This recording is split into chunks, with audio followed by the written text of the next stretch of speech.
In this lecture मैं आपको बताऊंगा ग्राफिकल डिटर्मिनेशन ऑफ अल्फ़ा के बारे में। अल्फ़ा जो कि क्या है, टेम्परेचर कॉफिशिएंट है। तो अल्फ़ा की वैल्यू हम फाइंड करेंगे ग्राफिकल तरीके से। इसके लिए हमको एक रेजिस्टेंस टेम्परेचर ग्राफ लेना होता है, जहाँ पे रेजिस्टेंस की यूनिट होती है ओम में और टेम्परेचर की यूनिट होती है डिग्री सेल्सियस में। तो रेजिस्टेंस टेम्परेचर का जो कर्व हम यहाँ पे ड्रॉ किए हैं ग्रीन कलर में ए एक्स से, तो ये क्या बताता है, ग्राफ को बताता है जो रेजिस्टेंस और टेम्परेचर के बीच का रिलेशन है। अब आप यहाँ पे देख सकते हैं 0 डिग्री सेल्सियस पर जो रेजिस्टेंस है that is O A, it means it is R0।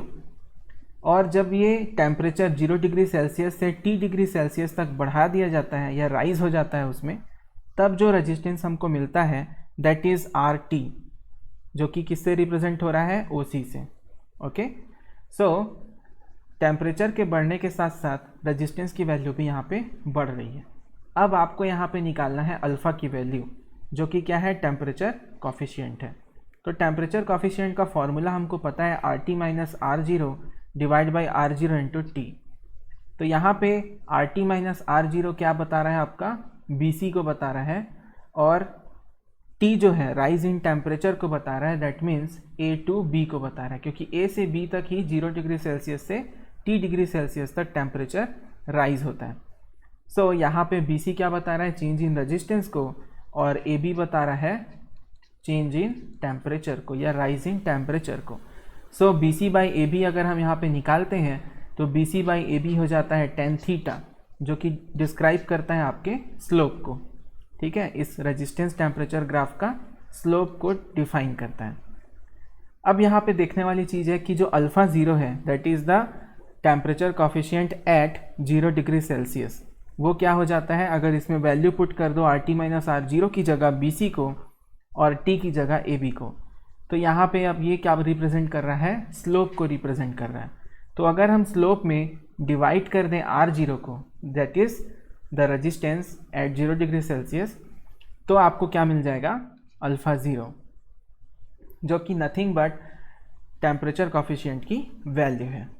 तो यहाँ पे हमको एक फॉर्मूला समझ में आया कि जो अल्फ़ा 0 है ना, इसकी वैल्यू हम निकाल सकते हैं किसी भी रेजिस्टेंस टेम्परेचर ग्राफ के द्वारा। अगर रेजिस्टेंस टेम्परेचर ग्राफ दिया है तो सिंपली हमको क्या करना है, उसका स्लोप डिटरमाइन करना है। तो स्लोप जैसे ही उसका मिल जाएगा उसको हमको इनिशियल रेजिस्टेंस से डिवाइड कर देना है, और हमको ऐसे ही हमको क्या मिल जाएगा, अल्फ़ा 0, जिसका यूनिट होता है पर डिग्री सेल्सियस। तो यहाँ पे पर डिग्री सेल्सियस में हमको क्या मिल जाता है, टेम्परेचर कॉफिशिएंट मिल जाता है। अब मान लीजिए आपको किसी टेम्परेचर T पर इसकी वैल्यू निकालनी है, तो आपको मान लो अल्फ़ा T निकालना है। तो अल्फ़ा T निकालने के लिए आप क्या कर सकते हैं, अल्फ़ा T निकालने के लिए आप कर सकते हैं, स्लोप तो वही रहेगा, स्लोप चेंज नहीं होगा, ये 0 डिग्री सेल्सियस के भी वही रहेगा और T डिग्री सेल्सियस के भी वही रहेगा।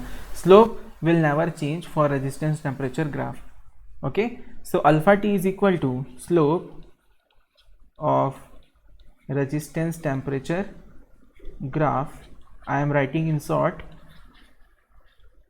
divided by initial resistance। But यहाँ पे देखिए अल्फ़ा 0 था, इसलिए हमने यहाँ क्या लिया था, R0, क्योंकि ये दोनों 0 डिग्री सेल्सियस टेम्परेचर से रिलेटेड थे। बट यहाँ पे देखिए यहाँ पे T डिग्री सेल्सियस है, that is because we have to take RT here. So अगर यहाँ पे हम बात करें अल्फ़ा T क्या है, तो अल्फ़ा T वो टेम्परेचर कॉफिशिएंट है किस डिग्री सेल्सियस पर, T डिग्री सेल्सियस पर। Okay, here temperature is given. So like that you can also understand temperature coefficient at various temperatures. Okay, so यहाँ तक कंप्लीट हो गया। अगर आप सभी को समझ में आ गया हो तो प्लीज़ कमेंट में Y लिख दीजिए और इसका स्क्रीनशॉट ले लीजिए, ताकि आपको नोट्स बनाने में आसानी हो जाए। ठीक है, और कोई डाउट है तो पूछ सकता है अपना माइक अनम्यूट करके। I will wait for 15 seconds. Okay.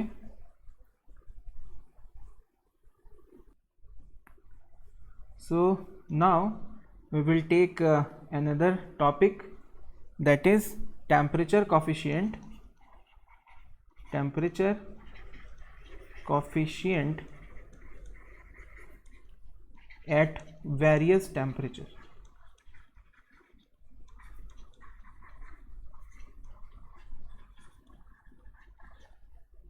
So here यहाँ पे हम लोग क्या ले सकते हैं, एक और टेम्परेचर रेजिस्टेंस ग्राफ ले लेते हैं।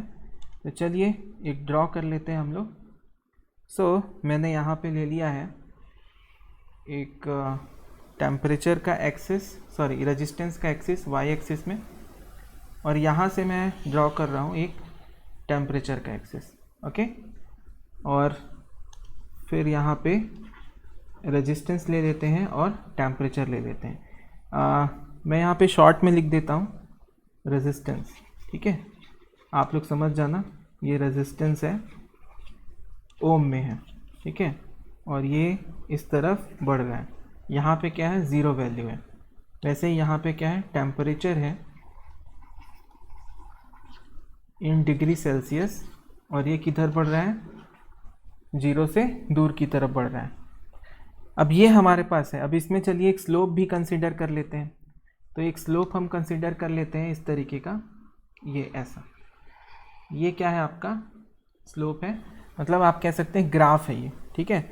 और एक डैश लाइन ले लेते हैं, डैश लाइन इसके रेफरेंस को रिप्रेजेंट करेगा इस तरीके से, ये ले लिया हमने। अब इस पॉइंट को हम नाम दे देते हैं ए दे देते हैं, ठीक है, और ये दे देते हैं एक्स, और कोई एक पर्टिकुलर पॉइंट ले लेते हैं यहाँ पे सी, जैसा पहले ड्रॉ किया था। और इस पर्टिकुलर पॉइंट पर जो रेजिस्टेंस था हमारा आर टी, और यहाँ पर जो टेम्परेचर है that is T degree Celsius, और इनिशियल जो है यहाँ पे ओ ए का जो लेंथ है दैट इज़ आर ज़ीरो, क्योंकि 0 डिग्री सेल्सियस पर जो रेजिस्टेंस होता है वो हमने कंसिडर कर लिया है। अब मुझे आप बताइए कि अगर मुझे अल्फ़ा ज़ीरो की वैल्यू लिखनी है तो मैं कैसे लिखूँगा इसमें, है ना। अल्फ़ा ज़ीरो अगर मुझे लिखना है तो वो कैसे लिख सकते हैं। तो अल्फ़ा ज़ीरो क्या है आपका, temperature coefficient, temperature coefficient at कितने टेम्परेचर पर, 0 डिग्री सेल्सियस पर। तो अल्फ़ा ज़ीरो क्या है आपका, 0 डिग्री सेल्सियस पर टेम्परेचर कॉफिशिएंट है। तो इसके लिए मैंने आपको बताया है कि alpha zero is equal to क्या होता है, slope of R T graph, resistance temperature graph divided by initial resistance that is R zero. तो यहाँ पे इससे आप क्या रिलेशन यहाँ पर निकाल सकते हैं, यहाँ पे आप रिलेशन निकाल सकते हैं कैसे, ये अल्फ़ा ज़ीरो है यहाँ पे इनटू इस आर ज़ीरो को आप यहाँ ले आइए और मल्टीप्लाई कर दीजिए, तो आपका क्या आ जाएगा, R zero is equal to slope of R T graph. So आपको यहाँ पे क्या मिल गया बताइए, यहाँ पे आप स्लोप आप फाइंड कर लिए, स्लोप की एक वैल्यू मिल गई हमको जो कि क्या है, अल्फ़ा ज़ीरो आर ज़ीरो। तो ये बहुत ही इम्पॉर्टेंट है और ये काम आएगी कहाँ पे, जहाँ पे हमको अदर टेम्परेचर पर इसकी वैल्यू निकालनी होगी। अगर आपको अल्फ़ा ज़ीरो पता है तो आप alpha one, alpha two, alpha three जितने चाहें उतने अल्फ़ा आप फाइंड कर सकते हैं, लेकिन आपको अल्फ़ा ज़ीरो पहले निकालना पड़ेगा ही। तो यहाँ पे हमने क्या निकाल लिया, स्लोप की एक वैल्यू निकाल ली, एक डिडक्शन उसका निकाल लिया है। अब मान लेते हैं हमको अल्फ़ा वन निकालना है, ठीक है, कोई टेम्परेचर है 1 डिग्री सेल्सियस मान लो, तो वहाँ पे हमको अल्फ़ा वन निकालना है। तो अल्फ़ा वन निकालने के लिए इस डायग्राम को रहने देंगे, ठीक है, और एक नया हम लोग पेज ले लेते हैं, ठीक है। तो एक जो नया पेज लेते हैं, इसमें आपको डायग्राम तो दिमाग में याद हो गया होगा, ठीक है, डायग्राम बार बार मैं ड्रॉ नहीं करता, आपको मैं बताता हूँ अल्फ़ा वन, ठीक है।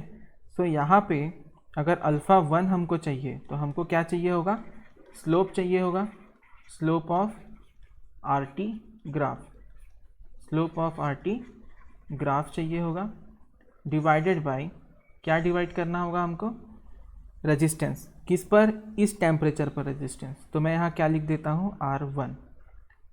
ओके, तो यहाँ पे जो slope of R T graph है हमने पहले ही निकाला है, slope of R T graph ये कितना निकाल लिया है, स्लोप हमने निकाल लिया है, बताइए कितना निकाला था, कोई भी बता सकता है?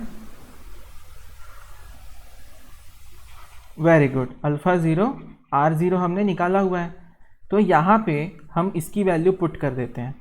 तो अल्फ़ा 1 क्या आ जाएगा हमारे पास? Alpha zero R0 divided by R1, ऐसा आ जाएगा। ठीक है, यहाँ तक क्लियर है सबको? ओके, मेरी वॉइस आ रही है ना, कट तो नहीं रही? ठीक है, तो यहाँ पे हमने निकाल लिया alpha zero R0 by R1। अब आपको एक और फॉर्मूला पता है। क्या फॉर्मूला पता है? कि RT is equal to R0 1 plus alpha zero into T. ये एक और फार्मूला हमको पता है। यहाँ पे जो t की वैल्यू है वो क्या है? अभी 1 डिग्री सेल्सियस है, तो इसमें पुट कर दो t की जगह, तो आ जाएगा R1 is equal to R0 1 plus alpha zero into 1। तो आपको क्या मिल गया यहाँ पे बताइए? R1 इज इक्वल टू मिल गया R0 1 प्लस अल्फ़ा ज़ीरो। अब इसमें R1 की जो वैल्यू हमको मिली इसको यहाँ पे पुट कर देते हैं, तो हमारे पास आ जाएगा alpha 1 is equal to alpha zero R0 divided by R0 1 plus alpha zero. तो ये हमारे पास आ गया अल्फ़ा 1 की वैल्यू। ठीक है, अब यहाँ पे आपको देखने को मिल रहा है कि जो R0 है दोनों ये क्या हो जाएंगे? आपस में कैंसल आउट हो जाएंगे, और आपके पास क्या वैल्यू आ जाएगी? अल्फ़ा 1 की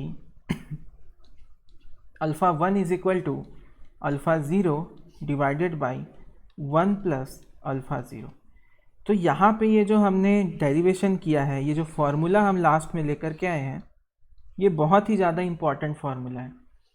वो क्यों है ऐसा इम्पॉर्टेंट फार्मूला, ये आपको मैं बताता हूँ। देखिए, अगर आपको अल्फ़ा ज़ीरो की वैल्यू पता है ना, तो आप क्या निकाल सकते हैं? अल्फ़ा 1 डायरेक्टली निकाल सकते हैं। आपको ना ही R1 की ज़रूरत है, ना ही R0 की ज़रूरत है, ना ही किसी टेम्परेचर के वैल्यू की ज़रूरत है। आप डायरेक्टली आप क्या निकाल सकते हैं? 1 निकाल सकते हैं।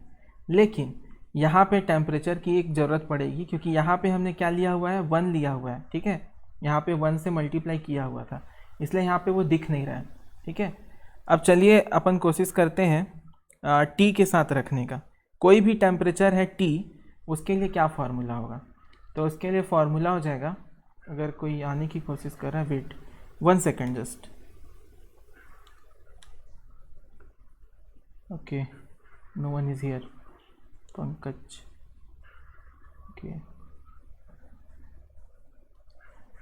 ओके, तो हम यहाँ पे देखिए, आप लोग टाइम से आ जाया करिए। देखिए, यहाँ पे अगर किसी भी टेम्परेचर पर हमको अल्फ़ा निकालना है, दैट इज़ अल्फ़ा टी, तो क्या हो जाएगा? वो alpha zero divided by 1 plus alpha zero into T. That temperature will multiplied with alpha zero. तो ये एक आपका स्टैंडर्ड यहाँ पे फॉर्मूला बन जाता है, जो आप ध्यान में रख सकते हैं। किसी भी टेम्परेचर पर इसको आप अप्लाई कर सकते हैं। तो चलिए एक और हम पेज ले लेते हैं, और यहाँ पर अल्फ़ा टी की वैल्यू एक बार लिखते हैं, और उसके करस्पॉन्डिंग अल्फ़ा 1 और अल्फ़ा 2 निकालते हैं। तो चलिए, अल्फ़ा टी क्या हो जाएगा बताइए? Alpha zero 1 plus alpha zero into T. तो ये हमारा फॉर्मूला बन गया है। अब अगर टी की वैल्यू हम क्या रखते हैं? 1 डिग्री सेल्सियस, तो हमारा क्या आ जाएगा? अल्फ़ा 1 आ जाएगा, जो कि इक्वल टू होगा alpha zero divide by 1 plus alpha zero के। ठीक है, लेकिन सपोज़ कि हम क्या रख रहे हैं यहाँ पे? कोई 1 डिग्री सेल्सियस ना रख के हम यहाँ पे क्या रख रहे हैं? यहाँ रख लेते हैं हम लोग, चलिए 1 में बहुत कॉमन हो जाएगा, यहाँ पे रख लेते हैं कोई टेम्परेचर T1 पर, T1 डिग्री सेल्सियस कोई टेम्परेचर है। तो उस केस में क्या आ जाएगा? यहाँ पे T1 वैल्यू आ जाएगी, तो जो भी टेम्परेचर रहेगा वो आ जाएगा, और यहाँ पर अल्फ़ा T1 ले लीजिए। इसको जनरली अल्फ़ा 1 से रिप्रेजेंट किया जाता है, लेकिन अभी अच्छे से समझने के लिए मैं यहाँ पे लिख रहा हूँ अल्फ़ा T1, क्योंकि डायरेक्टली टेम्परेचर को मैं यहाँ पे डिनोट कर रहा हूँ। अब अगर T की वैल्यू क्या है? T2 डिग्री सेल्सियस है, तो यहाँ पे क्या लिख सकता हूँ मैं? Alpha T2 is equal to alpha zero divide by 1 plus alpha zero into T2। तो ये क्या आ जाएगा आपका नेक्स्ट फार्मूला हो जाएगा। तो इन दोनों के बीच सिमिलैरिटीज़ आप कैसे निकाल सकते हैं, ठीक है, तो वो भी हम देख लेते हैं। आपको क्या करना होगा, देखिए दोनों का जो रेशियो है वो आप ले लीजिए, यहाँ पे आपको मिल जाएगा। चलिए नेक्स्ट पेज, चलिए इसी में ले लेते हैं। 1/α T1 ले लीजिए। 1/α T1 is equal to 1 + α0 T1 divided by α0, और यहाँ पे क्या आ जाएगा 1/α-T2 is equal to 1 + α0 T2 divide by α0। अब ये जो दो इक्वेशंस बन गए, इक्वेशन 1 और इक्वेशन 2, इनको अगर आप माइनस कर देते हैं, ठीक है, चलिए एक बार माइनस करके देखते हैं। 2 - 1 आपको करना है, तो नेक्स्ट पेज ले लेते हैं। तो यहाँ पे आपको करना है 2 - 1, मतलब 1/α-T2 माइनस 1/α-T1। तो क्या आ जाएगा आपका, देखिए ये क्या है 1 + α0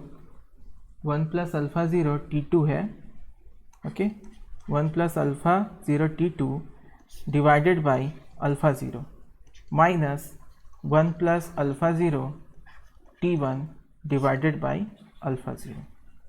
तो यहाँ पे हम क्या ले सकते हैं, α0 कॉमन ले सकते हैं, तो हम यहाँ पे α0 कॉमन ले लेते हैं, और ये हो जाएगा 1 + α0 T1 minus 1 and minus α0 T1, यहाँ पे T1 होगा और यहाँ पे T2 होगा। तो 1 और -1 तो कैंसिल हो जाएंगे, तो बचा क्या, α0 यहाँ पे कॉमन आ जाएगा, और यहाँ पे बच जाएगा आपका T2 minus T1 divided by α0। तो आपको फिर यहाँ पे देखने को मिल रहा है कि α0 क्या हो गए, कैंसल आउट हो गए, और आपको यहाँ पे मिल गया T2 माइनस T1। तो एक और बहुत ही इम्पॉर्टेंट डिडक्शन यहाँ पे आता है, वो ये है कि 1/α-T2 minus 1/α-T1 is equal to T2 minus T1। इस तरीके से आपका यहाँ पे निकल करके आ गया है।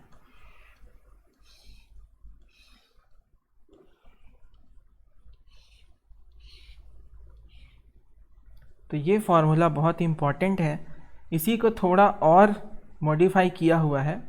अगर इसको हम थोड़ा सा और मॉडिफाई करें तो डायरेक्टली मैं लिख देता हूँ, α-T2 इज इक्वल टू आप लिख सकते हैं 1/α-T1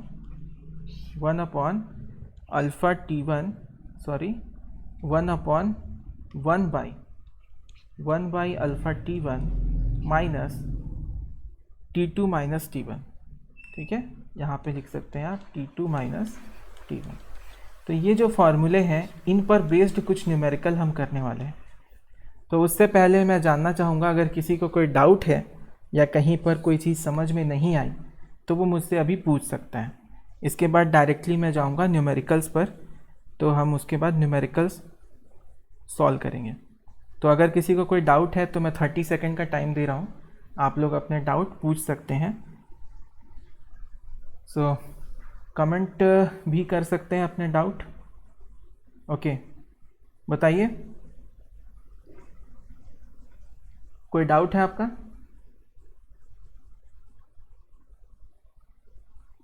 इसी को देखिए, इससे पहले हमने यहाँ पे निकाल लिया था 1/α-T1 1/α-T2। यहाँ तक क्लियर है, आपको समझ में आ गया था यहाँ तक?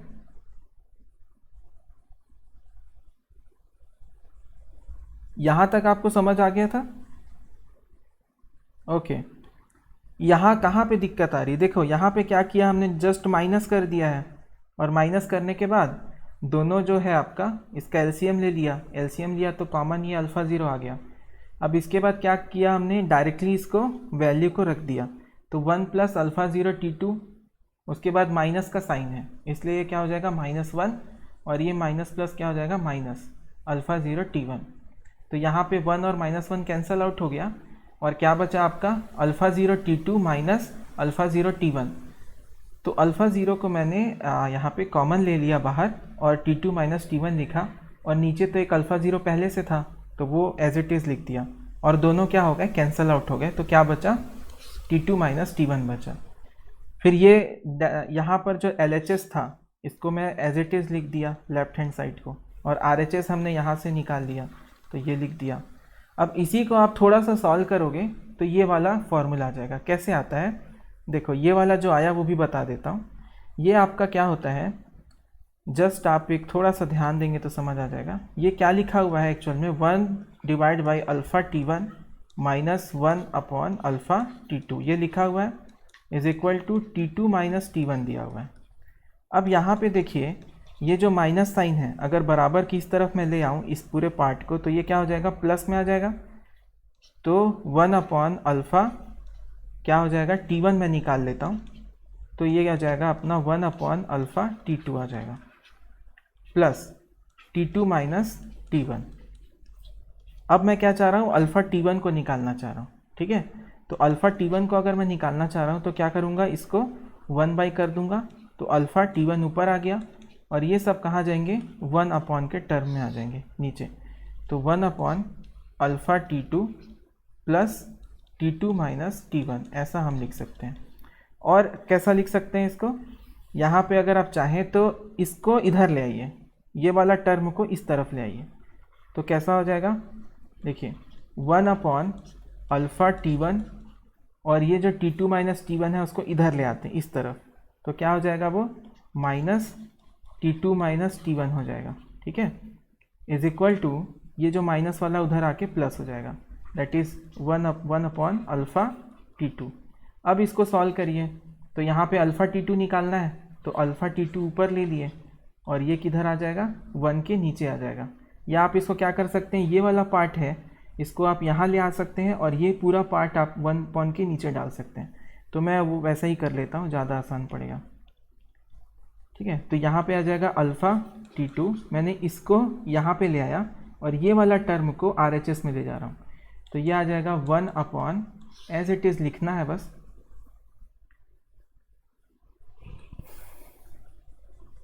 ओके। सो आपका डाउट क्लियर हो गया ना, ओके। और किसी को कोई डाउट है तो पूछ लीजिए। अब अगर ये माइनस को मैं अंदर करता हूँ तो और क्या लिख सकता हूँ, इसको मैं T1 माइनस T2 के फॉर्म में लिख सकता हूँ, 1 अपॉन अल्फ़ा T1 माइनस अंदर मल्टीप्लाई कर दिया मैं, है ना। तो यहाँ पे प्लस लिख सकता हूँ और यहाँ क्या लिख सकता हूँ, T1 माइनस T2 लिख सकता हूँ इस तरीके से। तो ये अल्फ़ा T2 की वैल्यू यहाँ पे मिलेगी। तो अल्फ़ा T1 ऐसा मिलेगा और अल्फ़ा T2 ऐसा मिल जाएगा। और किसी को कोई डाउट हो तो पूछ सकते हैं।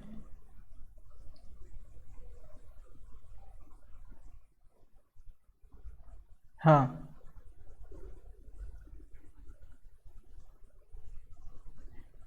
जस्ट हम लोग चेंज कर दिए, देखो इसको 1 अपॉन, जैसे मैं लिखा हूँ 5, ठीक है।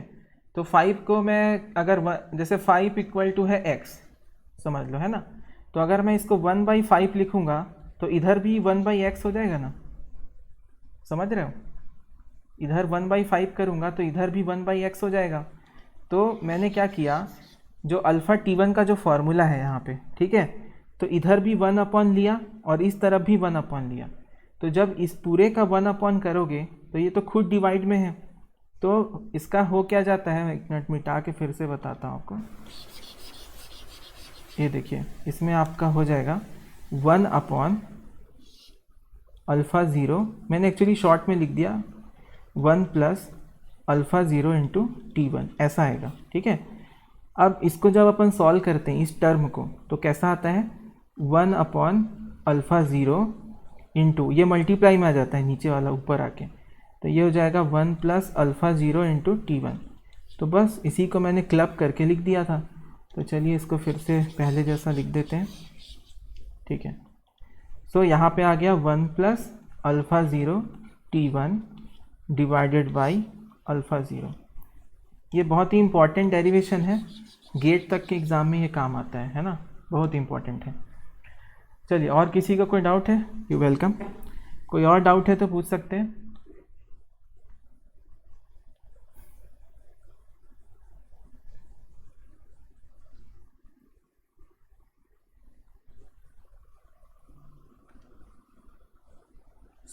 आप लोगों ने देखा अभी कि हमने इसके पहले क्या किया था, स्टार्टिंग से देख लेते हैं। स्टार्टिंग में हमने किया था ग्राफिकल डिटर्मिनेशन ऑफ अल्फ़ा निकाला, जिसमें ये सब हमने किया हुआ था। इसके बाद हमने क्या किया, टेम्परेचर कॉफिशिएंट निकाला एक एट वेरियस टेम्परेचर्स। तो अलग अलग टेम्परेचर पर हमने क्या निकाला है, टेम्परेचर कॉफिशिएंट निकाला। तो यहाँ पे हमको मेन इंपॉर्टेंट क्या था, slope of resistance temperature graph. उसको डिवाइड कर देते थे रेजिस्टेंस से, वो रेजिस्टेंस जो कि अल्फ़ा के करस्पॉन्डिंग टेम्परेचर पर मिले। तो हमने क्या निकाल लिया, यहाँ से स्लोप की वैल्यू निकाल ली। स्लोप क्या हो गया हमारा, अल्फ़ा 0 R0 इस पर्टिकुलर रेजिस्टेंस टेम्परेचर ग्राफ के लिए। इसके बाद हमने क्या किया, अल्फ़ा 1 निकाला। तो अल्फ़ा 1 का भी फॉर्मूला क्या हो गया, slope of RT graph divide by R1। अब स्लोप की वैल्यू तो हमको पता थी पहले से, हमने अभी जस्ट निकाला। स्लोप क्या है, अल्फ़ा 0 R0। तो हमने रिप्लेस कर दिया स्लोप ऑफ RT ग्राफ को अल्फ़ा 0 R0 से, फिर डिवाइड कर दिया R1 से। फिर यहाँ पे हमने देखा जो R1 है उसको भी हम अच्छी तरीके से मैनिपुलेट कर सकते हैं, जो कि होता है R0 1 प्लस अल्फ़ा 0। ठीक है, तो यहाँ पे कर दिया 1 प्लस अल्फ़ा 0। तो यहाँ पे आप अल्फ़ा 1 भी निकाल सकते हैं, और इसी तरह किसी भी टेम्परेचर पर आप ये वैल्यूज़ निकाल सकते हैं। तो अल्फ़ा टी का भी फॉर्मूला हमने यहाँ पे दे दिया है। इसके जस्ट बाद हमने क्या कन्फिगर किया है, हमने ये देखा कि अल्फ़ा टी का जो फॉर्मूला है, अगर हम टी की जगह T1 डिग्री सेल्सियस रखें और टी की जगह T2 डिग्री सेल्सियस रखें, तो दोनों ही कंडीशन में हम अल्फ़ा T1 और अल्फ़ा T2 की वैल्यू निकाल सकते हैं, जो कि हमने यहाँ पे निकाल लिया। अब हमने क्या किया, एक को इक्वेशन 1 माना और एक को इक्वेशन 2, और 1 बाई अल्फ़ा T1 और 1 बाई अल्फ़ा T2 के फॉर्म में निकाल लिया। इसके बाद दोनों को क्या किया, हमने माइनस किया, इक्वेशन 2 माइनस इक्वेशन 1, तो हमको मिला 1 by alpha T2 minus 1 by alpha T1, और यहाँ पे वैल्यूज़ पुट किया और सॉल्व किया तो हमको मिला T2 माइनस T1। ये क्या है, ये है इंक्रीज इन टेम्परेचर या rise in temperature, T2 minus T1। तो जो आपका, अगर किसी को टेम्परेचर कॉफिशिएंट की वैल्यूज़ पता है तो वो डायरेक्टली क्या निकाल सकता है, राइज इन टेम्परेचर को फाइंड कर सकता है। उसके बाद हमने एक और यहाँ पे फॉर्मूला दिया अल्फ़ा T2 के लिए। सिर्फ अगर अल्फ़ा T1 पता है और टेम्परेचर राइज पता है तो हम अल्फ़ा T2 निकाल सकते हैं। तो इस तरीके के क्वेश्चन बहुत सारे एग्जाम्स में आते हैं। तो फिर अलग अलग मैंने बताया कि अल्फ़ा T1 आप कैसे निकाल सकते हैं और अल्फ़ा T2 आप कैसे निकाल सकते हैं। तो इस तरीके के यहाँ पे हमने किया हुआ है। चलिए एक न्यूमेरिकल क्वेश्चन लेते हैं, अगर सभी को समझ में आ गया है तो। एक न्यूमेरिकल क्वेश्चन मैं ले रहा हूँ, ठीक है। ये आप लोग भी नोट कर लीजिए मेरे साथ में, ताकि आपको बेटर अंडरस्टैंडिंग हो सके इस चीज़ की।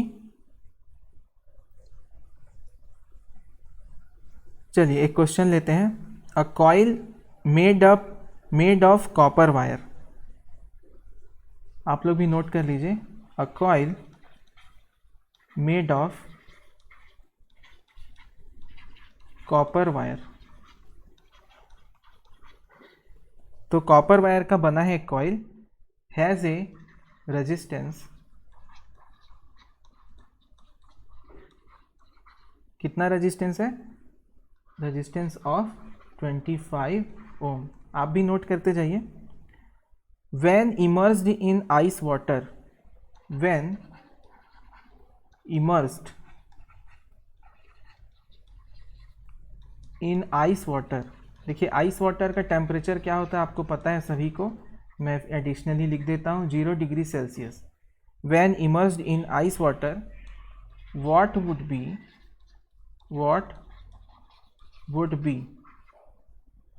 would be its resistance. जब उसको इमर्स कर दिया जाता है तब उसका जो रेजिस्टेंस है वो क्या होगा, है ना, बी इन बॉइलिंग वाटर।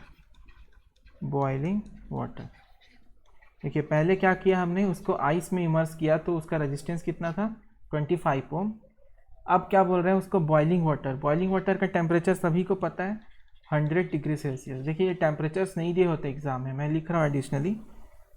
तब उसका रेजिस्टेंस क्या होगा, और यहाँ पर टेम्परेचर कॉफिशिएंट की वैल्यू दी हुई है, और यहाँ पे बोला जाता है क्वेश्चन में assume the temperature coefficient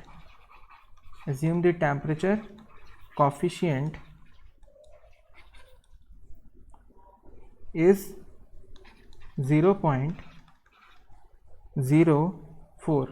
actually ये 426 होता है, बट यहाँ पे क्वेश्चंस में इस तरीके का नहीं दिया है, इसलिए मैं इसको नहीं ले रहा हूँ।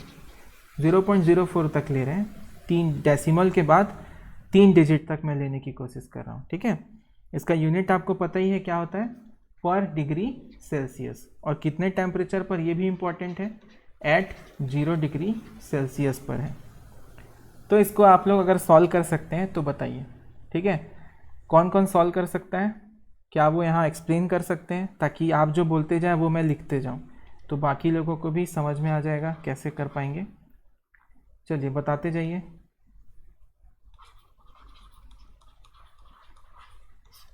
देखिए बहुत आसान क्वेश्चन है। कॉपर वायर का जो रेजिस्टेंस है 25 ओम है।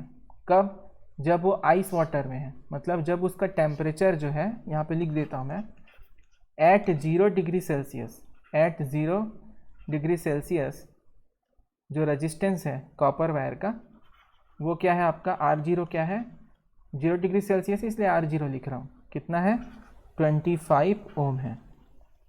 अब जो नेक्स्ट जो टेम्परेचर है at T is equal to 100 degree Celsius, मतलब 100 डिग्री सेल्सियस पर RT क्या होगा ये पूछा गया है। और आपको अल्फ़ा की वैल्यू भी दे दी गई है, तो अल्फ़ा 0 दिया हुआ है, कितना, 0.004 पर डिग्री सेल्सियस। तो आपको बताना है RT मतलब कि R100 कितना होगा। चलिए जल्दी बताइए, बहुत आसान प्रॉब्लम है, आंसर बताइए आप लोग, है ना।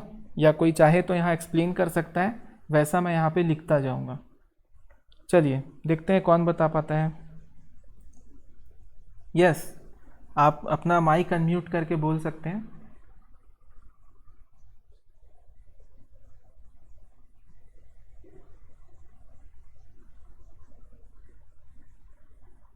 Okay, let's check whether my speakers are working or not. Okay, काफ़ी लोगों के वाई कमेंट आए हैं, बट वाई,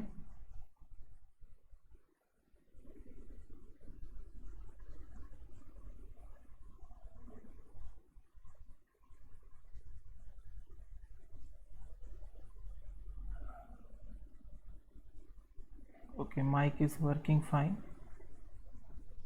ओके, आप लोग बता सकते हैं, कोई भी जो भी चाहे आंसर बता सकते हैं इसका।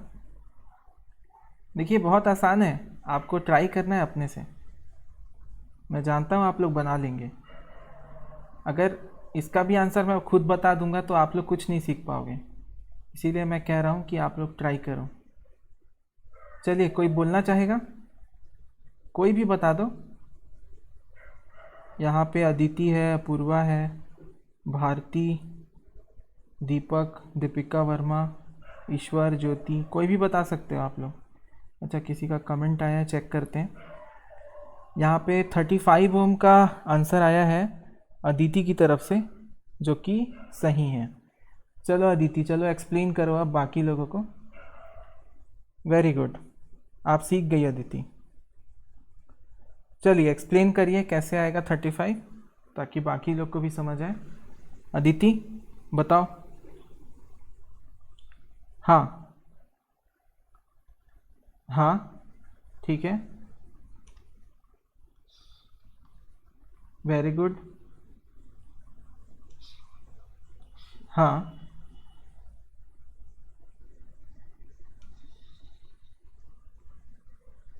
वेरी गुड,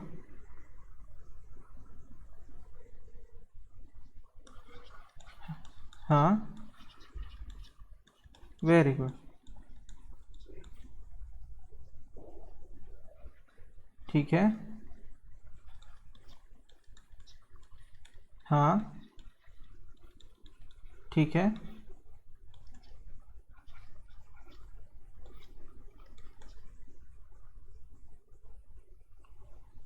ये कितना हो जाएगा आपका,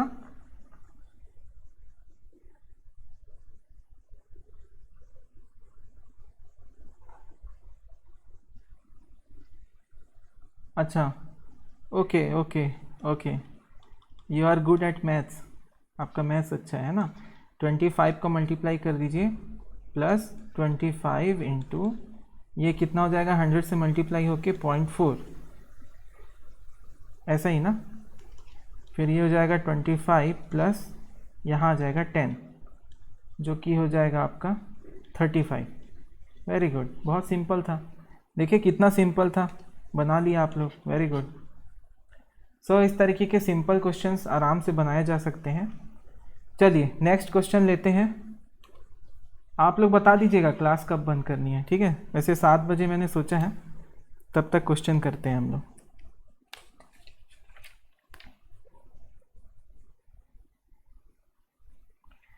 चलिए एक क्वेश्चन ले रहे हैं, थोड़ा सा अभी जो कंसेप्ट पढ़े हैं उससे रिलेटेड है।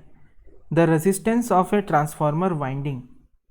द रेजिस्टेंस, ट्रांसफार्मर जानते हैं आप लोग, इलेक्ट्रिकल मशीन है। The resistance of a transformer winding.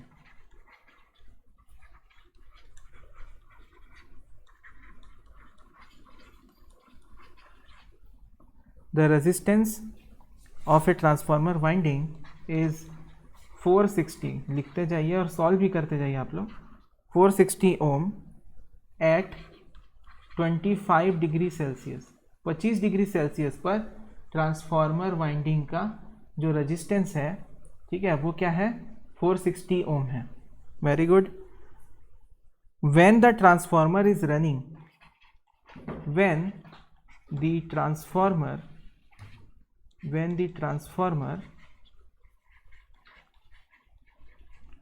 Is running, जब ट्रांसफार्मर क्या है, ऑपरेटिंग कंडीशन पर है, रनिंग कंडीशन पर है, and the final temperature is reached, और क्या हो जाता है, एक फाइनल टेम्परेचर रीच हो जाता है, and final temperature is reached, पहुंच जाता है फाइनल टेम्परेचर पर।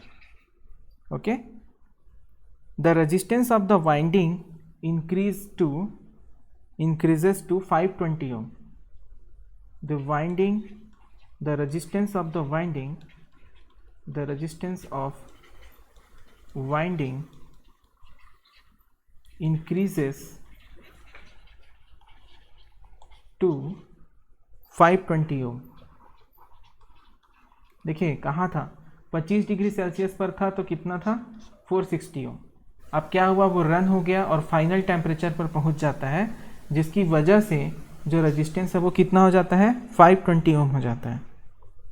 Find the average temperature rise, find the average temperature rise, find the average temperature rise of winding.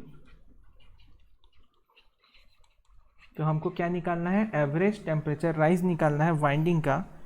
Assuming, जो वैल्यू दी हुई है, एज्यूमिंग उसको बोला जा रहा है, assuming that alpha 20 is equal to, alpha 20 की वैल्यू दी है 1/250 पर डिग्री सेल्सियस, ठीक है। चलिए कौन सॉल्व कर पाएगा, अदिति ट्राई करो इसको। बहुत ही छोटा क्वेश्चन है, तुरंत बन जाएगा, थोड़ा सा दिमाग लगाना है। चलिए ट्राई करिए, सब बनता है या नहीं।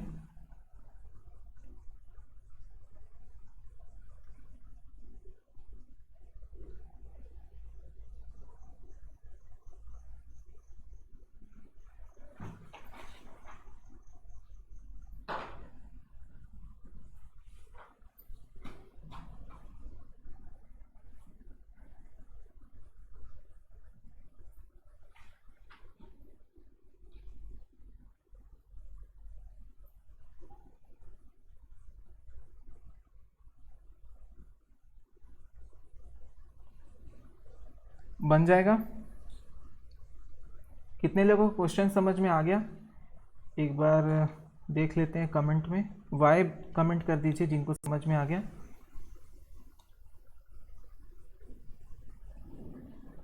ओके, अपूर्वा ने भी सही आंसर दिया था, 35 ओम पिछले क्वेश्चन का। कितने लोगों को ये अभी जो क्वेश्चन मैंने लिया था वो समझ में आ गया और बना सकते हैं, वो वाई कमेंट कर दीजिए। चलिए लगता है ट्राई कर रहे होंगे आप लोग।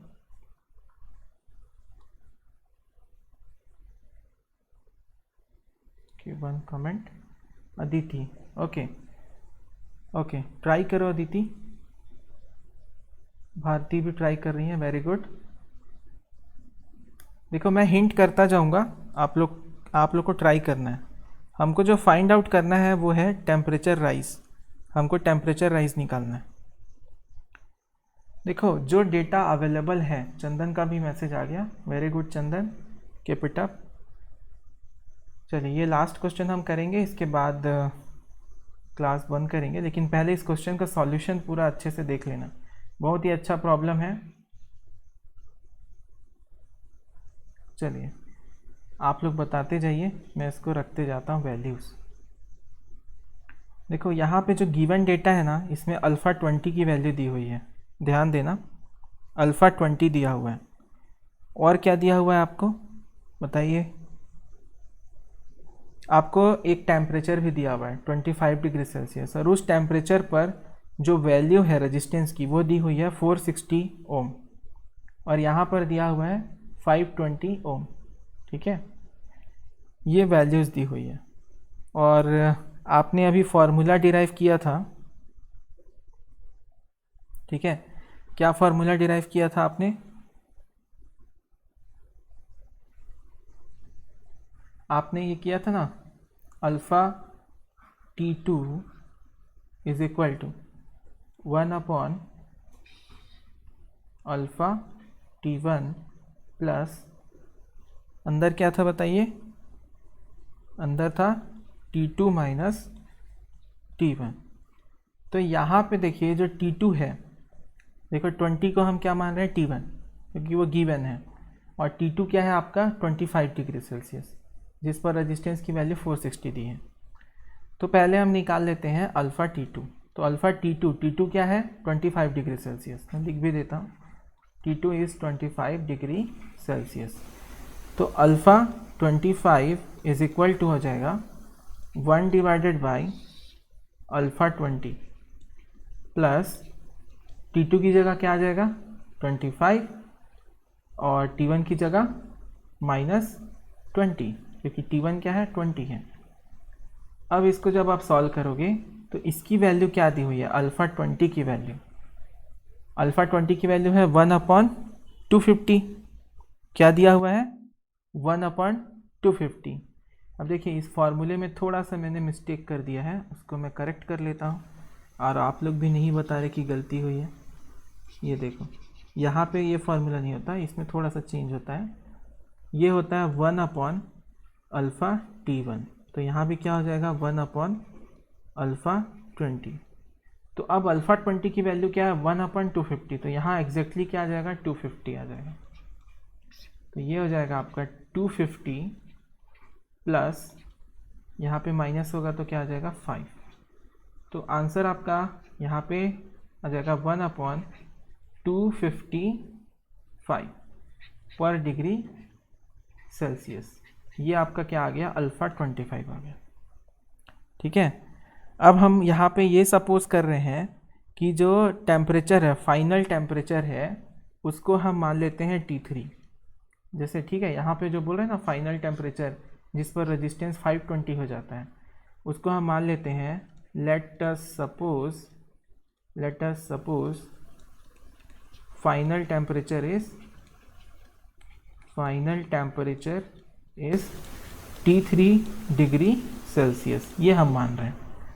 तो हमारे पास क्या पता है? हमको 25 पता है, ठीक है, अल्फ़ा 25, और वो कहाँ तक बढ़ रहा है हमारा? 520 तक।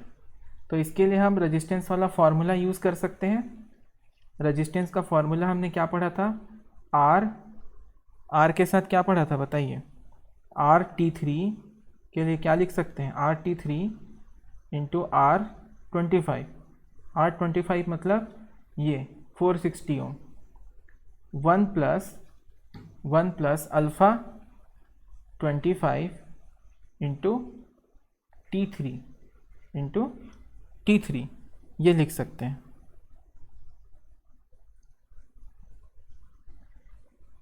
तो यहाँ पे आप देखिए हमेशा क्या होता था? यहाँ 0 होता था, और 0 होता था तो यहाँ पे T-0, तो डायरेक्टली हम क्या लिख देते थे?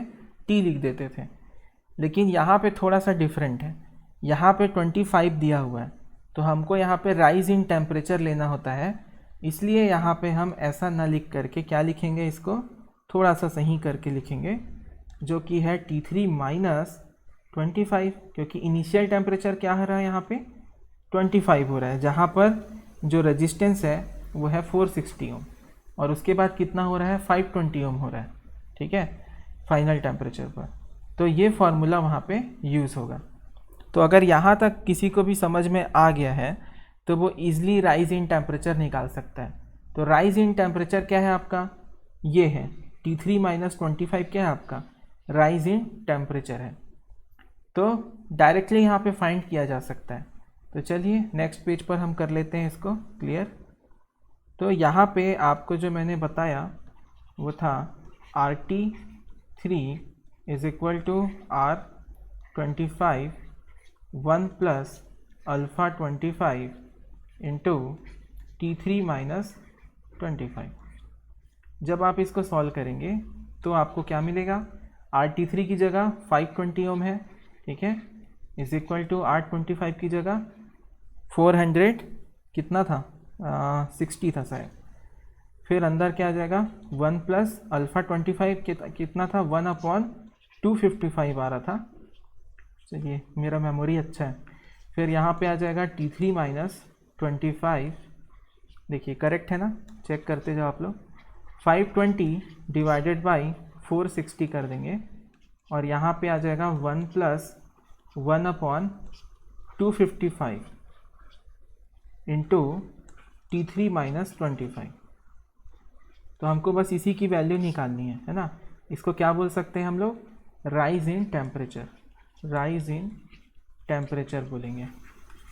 तो इस तरीके से यहाँ पे आपका आ जाता है। अब इसको सॉल्व कर लीजिए, ठीक है, कैलकुलेटर निकाल करके फटाफट इसको सॉल्व कर लेते हैं। चलिए कितना आ रहा है वो बताइए।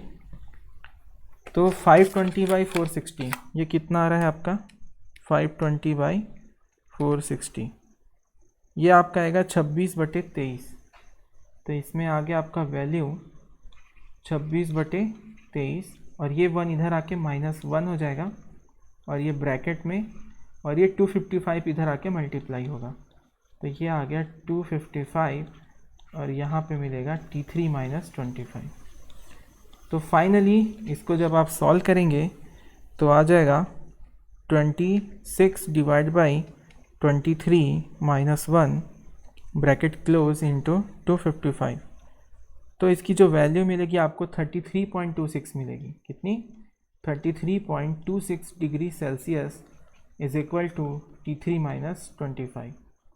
तो ये जो T3 माइनस 25 है ये किसको रिप्रेजेंट कर रहा है, ये रिप्रेजेंट कर रहा है राइज इन टेम्परेचर को। और पूछा भी क्या गया था, एवरेज राइज इन टेम्परेचर बताइए। तो 33.26 डिग्री सेल्सियस क्या है, एवरेज राइज इन टेम्परेचर।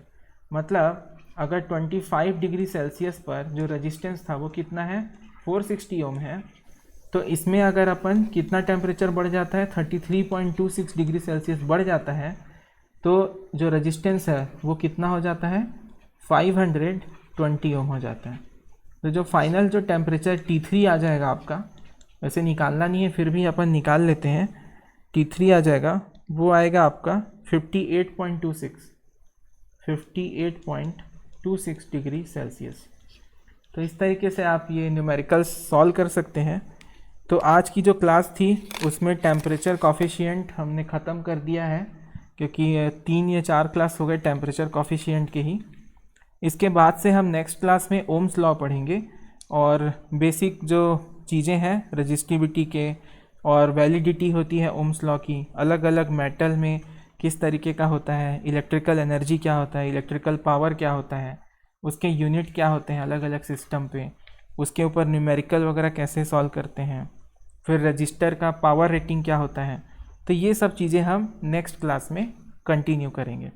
तो आज के लिए इतना ही। अगर कोई डाउट हो तो आप लोग अभी पूछ सकते हो, मैं 2 मिनट और आपका डाउट क्लियर करूँगा।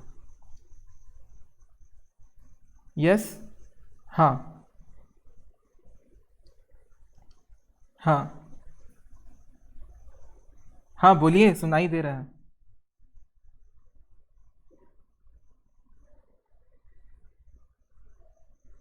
हाँ,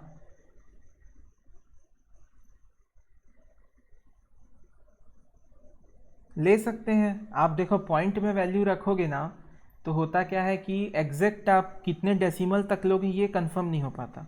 जैसे कॉपर का जो आपका अल्फ़ा होता है, टेम्परेचर कॉफिशिएंट 0 डिग्री सेल्सियस पर, ये होता है 0.00426 पर डिग्री सेल्सियस, ऐसा होता है।